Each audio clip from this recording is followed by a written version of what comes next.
Konten ini dibuat sebagai tugas akhir mata kuliah Bisnis Digital dan Intelijensi Bisnis ITB Ahmad Dahlan, Jakarta.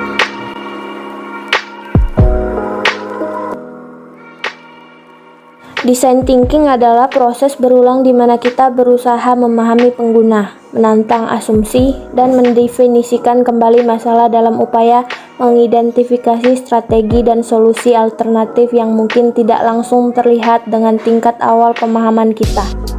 Pada saat yang sama, design thinking menyediakan pendekatan berbasis solusi untuk menyelesaikan masalah. Ini adalah cara berpikir dan bekerja serta kumpulan metode langsung.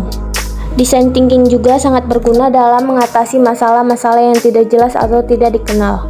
Dengan melakukan reframing masalah dengan cara-cara yang berpusat pada manusia, menciptakan banyak ide dalam brainstorming. Ada 5 tahapan dalam proses design thinking yang akan saya bahas berikut ini. Tahap pertama dari proses design thinking adalah empathize atau empatik.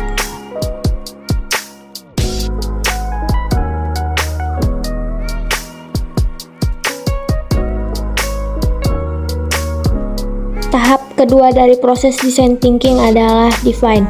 Selama tahap define, kita mengumpulkan informasi yang telah kita buat dan kumpulkan selama tahap empathize. Tahap ketiga yaitu ideate. Selama tahap ketiga dari proses design thinking, desainer siap untuk mulai menghasilkan ide.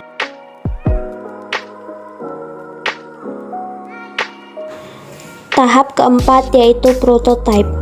Tim desain akan menghasilkan sejumlah versi produk yang murah dan diperkecil atau fitur spesifik yang ditemukan dalam produk. Tahapan terakhir atau yang kelima adalah tes. Desainer menguji produk lengkap secara ketat menggunakan solusi terbaik dan diidentifikasi selama phase prototyping. Assalamualaikum, hai guys, kenalin aku Alia Saira dari Prodi Akuntansi di ITB Ahmad Dahlan, Jakarta. Jadi kali ini saya mau mengajak kalian untuk memahami bersama tentang ide startup yang akan saya rancang berupa aplikasi untuk membantu kita dalam mengatasi suatu hal yang belakangan ini sering kali kita temukan permasalahannya di masyarakat. Terkait adanya masalah COVID sedang gak asing kan di telinga kita, yang membuat kita menjadi takut dan waspada untuk keluar rumah. Dengan adanya virus COVID ini, para ibu rumah tangga atau anak kos seperti saya juga bingung untuk belanja keluar rumah, sedangkan kita tuh harus memasak untuk keluarga atau untuk diri sendiri di rumah yang makanan sehat dan bergizi agar imun dalam tubuh kita atau keluarga kita itu dapat terjaga dan terhindar dari COVID. Saya juga sebagai anak kos juga merasakan hal yang sama loh. Ketika saya nggak bisa keluar karena takut COVID, jadi tuh saya kadang bingung mau makan apa ya, mau masak apa ya. Oleh karena itu, di sini saya mencoba membantu mengatasi masalah yang ada dalam konflik ini. Saya mencoba merancang sebuah aplikasi yang dinamakan Pasol. Pasol sendiri adalah aplikasi pasar berbasis online yang akan membantu dalam hal penyediaan sumber daya alam, seperti membantu menyediakan kebutuhan untuk ibu rumah tangga, anak kos, atau wanita yang ingin memasak. Pasol itu menyediakan sayur, ikan, dan bahan mentah makanan yang masih segar dan terjaga kebersihannya. Selain itu, aplikasi Pasol ini juga menyediakan fitur yang dapat melakukan konsultasi terkait makanan yang sehat dan disarankan untuk dikonsumsi pada masa COVID begini berdasarkan nilai gizinya loh, serta memberikan solusi dan gambaran dari user atau pemakai aplikasi berupa referensi atau saran dalam kuliner atau masakan. Selain itu, aplikasi Pasol juga menyediakan langsung resep dari makanan yang akan dimasak atau dipilih user pengguna untuk setiap harinya loh. Makanannya nggak cuma satu kok, setiap harinya bisa berbeda-beda menu masakan atau olahan. Pasol juga membantu kalangan ibu-ibu atau anak muda, anak kos, atau wanita yang ingin memasak untuk berbelanja tanpa keluar rumah melalui sistem antar atau fast delivery.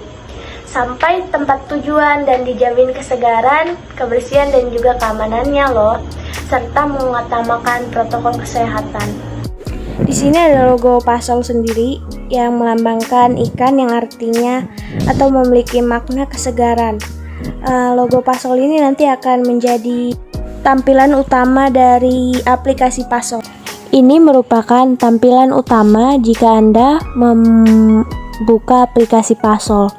Maka yang muncul pertama kali adalah ini.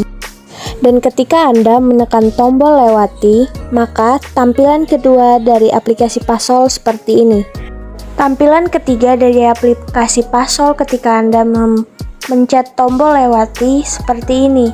Ini adalah pembukaan atau sambutan selamat datang dari aplikasi Pasol. Ini menu beranda utama dari aplikasi Pasol.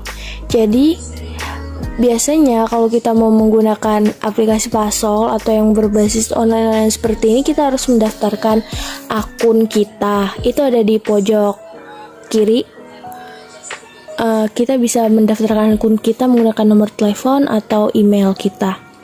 Di samping akun ada explore, di sampingnya ada pencarian, yaitu barang atau bahan atau apa aja yang ingin Anda beli di Pasol. Anda bisa mencarinya di situ, atau Anda di sampingnya bisa memilih toko-toko yang sedang diskon atau promo.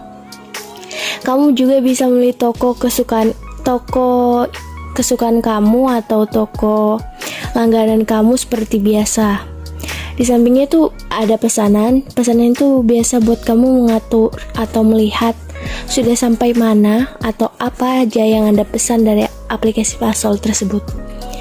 Kamu bisa mengatur tujuan, tempat lokasi pengantaran di aplikasi Pasol ini.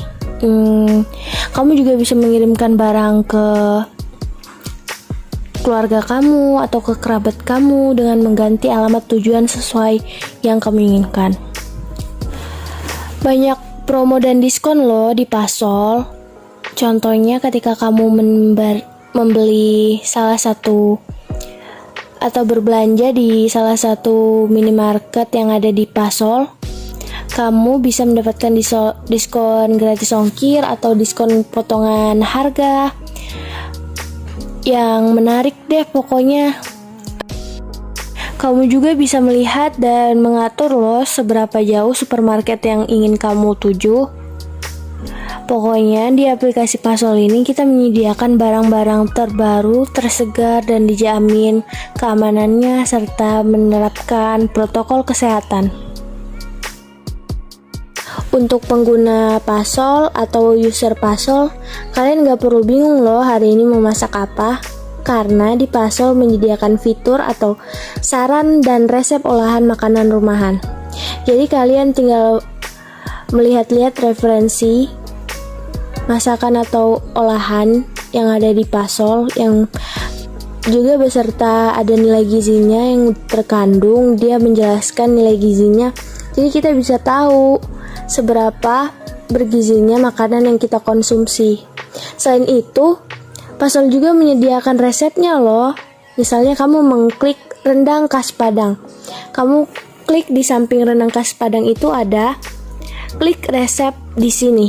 Jika kamu mengeklik fitur itu, maka resep untuk memasak rendang khas Padang bakal keluar.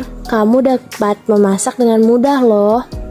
Selain itu, kamu bisa mencari juga menu populer dan sehat dari olahan tahu atau dari olahan yang kamu inginkan loh. Keren kan fitur-fitur yang ada di Pasol? Ayo dong buruan download Pasol. Oke, kita sampai di penghujung. Demikianlah beberapa hal yang bisa saya sampaikan. Sebelumnya saya mohon maaf yang sebesar-besarnya kepada kalian semua apabila di dalam penyampaian tadi mungkin ada kesalahan kata atau beberapa pernyataan yang menyinggung. Saya ini hanya manusia biasa yang tak luput dari kesalahan dan memohon ampun kepada Allah. Sekian dari saya. Wassalamualaikum warahmatullahi wabarakatuh.